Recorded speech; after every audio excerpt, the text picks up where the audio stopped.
Welcome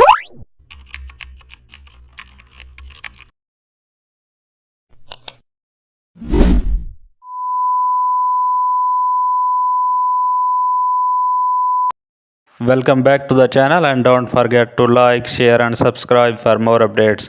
Today we are diving into an exciting tutorial how to create product shadow with vector mask.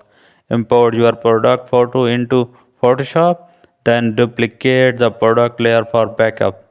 On the top layer, add a vector mask, draw a soft ellipse under the product base, fill it with black using a soft brush. Lower the opacity to make a shadow not duplicate and stretch the shadow slightly.